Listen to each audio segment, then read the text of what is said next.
జపం ఎలా చేయాలి? మన ఇష్టదైవం యొక్క నామాన్ని కాని, మంత్రాన్ని కాని, ఒక క్రమపద్ధతిలో భక్తిగా జపించే విధానాన్నే జపం అంటారు. రోజుకు ఇన్నిసార్లు జపం చేయాలనే సంఖ్యానియమం కూడా ఉంటుంది. ఒకవేళ అనుకోని ఇబ్బందుల వల్ల ఆ రోజు జపసంఖ్య పూర్తి చేయలేని పక్షంలో మరునాడు ఈరోజు మిగిలిన జపసంఖ్యను చేర్చి చేయవలసి ఉంటుంది. జపాన్ని ఏదో మొక్కుబడిగా చేయకూడదు. సంఖ్య పూర్తి చేయడమే ప్రధాన లక్ష్యంగా జపం చేయకూడదు. భక్తి చాలా ప్రధానం. జపం చేయడానికి ఒక పద్ధతి ఉంది. వాచికశ్చ ఉపాంశుశ్చ మానసస్త్రివిధః స్మృతః. త్రయాణం జపయన్నానాం శ్రేయాన్ స్యాదుత్తరోత్తరం. జపం వాచికము, ఉపాంశువు, మానసికము అని 3 విధాలుగా ఉంటుంది. వాచికము బయటకు వినిపించే విధంగా జపం చేసే పద్ధతిని వాచికము అంటారు.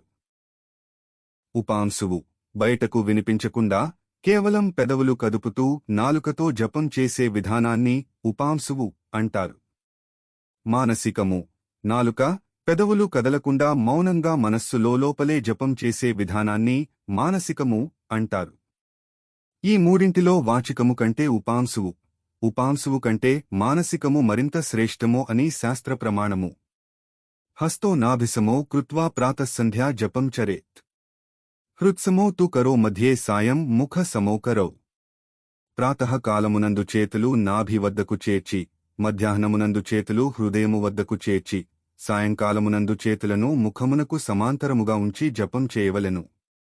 చందన పూసలతో, అక్షతలతో, పువ్వులతో, ధాన్యముతో, మట్టి పూసలతో జప సంఖ్యను లెక్కించకూడదు. లక్క, దర్భ, సింధూర పూసలతో కాని, ఎండిన ఆవుపేడ పూసలతో కాని, రుద్రాక్ష, తులసి, స్ఫటిక పూసలతో కాని చేసిన జపమాలలతో జప సంఖ్యను లెక్కించుట శ్రేష్టము. జపమాలలో 108 పూసలు ఉంటాయి. మాల 2 కొసలు కలిపే పూసను సుమేరు పూస అంటారు.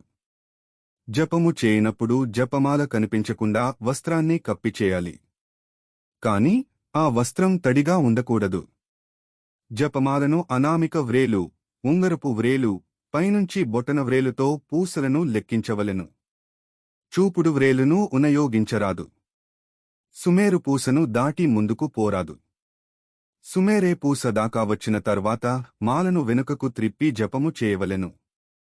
ఒకవేళ జపమాల చేతినుంచి జారి క్రింద పడినచో ఆ జపసంఖ్య లెక్క లోనికి రాదు.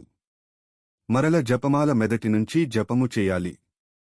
జపమాల కాలికి తగిలిన ఎడల దానిని నీటితో కడిగి రెట్టింపు సంఖ్యలో జపం చేయాలి. జపము చేయనప్పుడు మాట్లాడుట కాని, కదులుట కాని చేయరాదు. ఒకవేళ తప్పనిసరిగా మాట్లాడవలసిన పరిస్థితి వచ్చినప్పుడు క్షమాభావనతో భగవంతుని స్మరించి తిరిగి జపం ప్రారంభించాలి. గృహమునందు జపము చేసిన దానికన్నా గోశాలయందు 100 రెట్లు, వనములందు లేదా తీర్థస్థానములందు 1000 రెట్లు, పర్వతముల మీద 10,000 రెట్లు, నదీతీరములందు 1,00,000 రెట్లు, దేవాలయములందు 1,00,000 రెట్లు, శివలింగము దగ్గర అనంతమైన పుణ్యఫలము లభించునని శాస్త్ర ప్రమాణము.